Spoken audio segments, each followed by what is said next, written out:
অবনীন্দ্রনাথ ঠাকুর, আমাদের সকলের প্রিয় অবন ঠাকুর, বাংলা চিত্রকলার পুরোধা পুরুষ।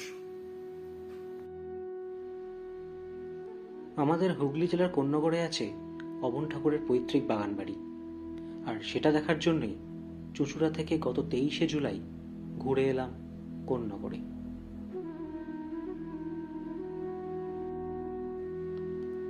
হাওড়া বা বর্ধমান মেন লাইনে লোকাল ট্রেন ধরেই পৌঁছে যেতে পারবেন কোন্নগরে। সেখানে নেবে স্টেশনের বাইরে অপেক্ষমান টোটোকে বাগান বাড়ি যাব বললেই আপনাকে পৌঁছে দেবে আপনার গন্তব্যে। ভাড়া 10 টাকা জনপ্রতি, সময় লাগবে 10 থেকে 15 মিনিট।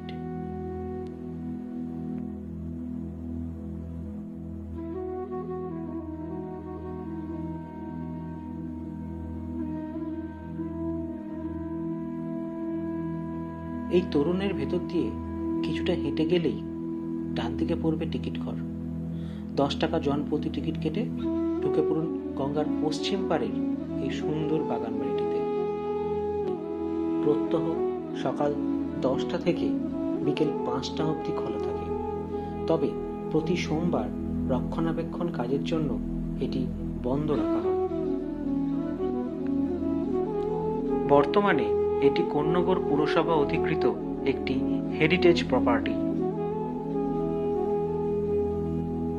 7ই আগস্ট 1871 সাল গুণেন্দ্রনাথ ঠাকুর ও সৌদামিনী দেবীর কনিষ্ঠ পুত্র জন্মগ্রহণ করলেন।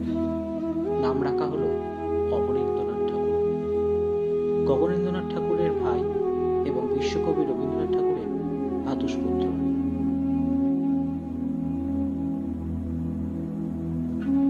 অবনীন্দ্রনাথই বেঙ্গল স্কুলের অন্যতম পথিকৃৎ, যার শিল্পসত্তা জন্ম দিয়েছিল এক নব্যবঙ্গীয় চিত্রকলা রীতির।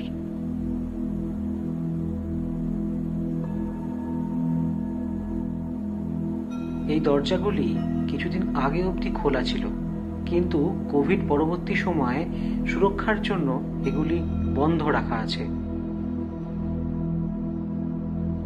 প্রথমে প্যাস্টেল রং দিয়ে শুরু করলেও অবনীন্দ্রনাথের অয়েল পেন্টিং এর হাতেখড়ি হয়েছিল সিএল পামারের কাছে।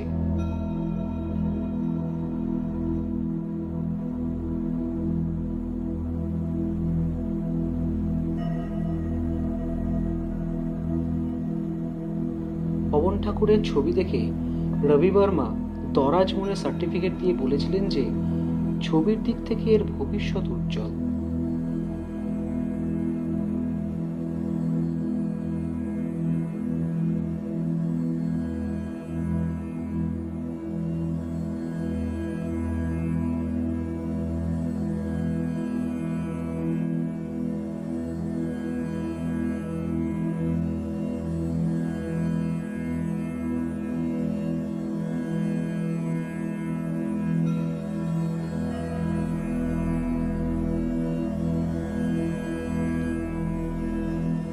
অবন ঠাকুরের লেখা অনেক বইগুলির মধ্যে একটি হলো তার স্মৃতিচারণমূলক বই চোরাসাঁকোর ধারে।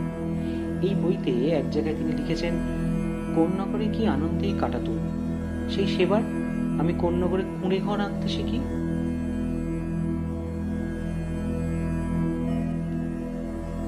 কর্মব্যস্ত জীবন থেকে খানিক বিরতির জন্য ঘুরে আসতেই পারেন এই বাগান বাড়িটি থেকে। বিখ্যাত আঁকাগুলির মধ্যে অন্যতম ভারত মাতা, মৃত্যুশয্যায় শাহজাহান, কৃষ্ণলীলা, আরব্য রজনী, আরো কত কি।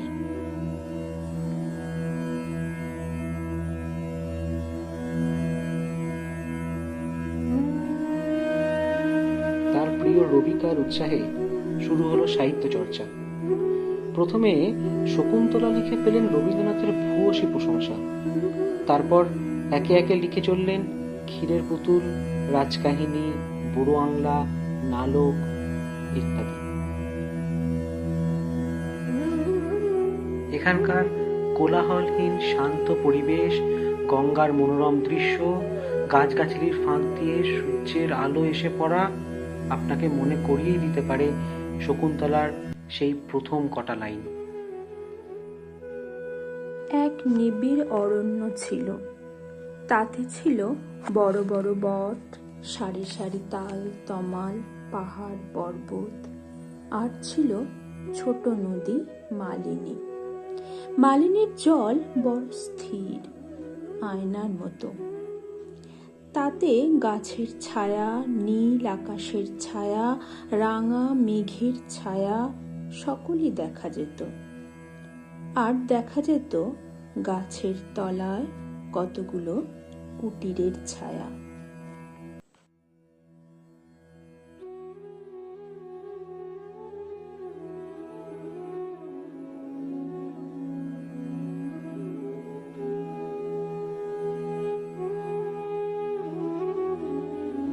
নুড়ি বিছানা পথ দিয়ে হেঁটে ঘুরে আসুন বাগানবাড়ির পেছন দিক থেকে। সেখানে একটি বড় চৌবাচ্চা আছে, যার মধ্যে আছে রঙিন মাছ। দেখতে মন্দ লাগবে না। এই নিরালা নির্জন পরিবেশে পাখিদের কলতান শুনতে শুনতে পরন্ত বিকেলবেলায় কে জানে, হয়তো আপনি একটি অসাধারণ কবিতা লিখে ফেললেন, বা আপনার মাথায় এসে গেল একটা দুর্দান্ত গল্পের প্লট। তাই এই বাগান বাড়িটিতে অবশ্যই আসবেন।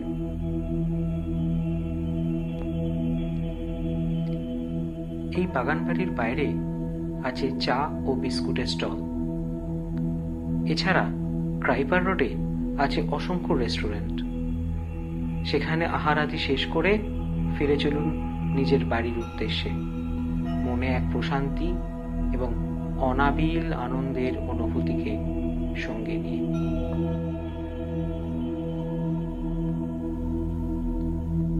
কন্যগর স্টেশন থেকে ট্রেনে করে ফেরার সময় হয়তো নিজের অজান্তেই আপনার মনে আসবে নালকের সেই বিখ্যাত উক্তি। দেবল ঋষি নালককে বললেন, কপিলবাস্তুতে বুদ্ধদেব জন্ম নেবেন, আমি তার দর্শন করতে চললেম, তুমি সাবধানে থেকো।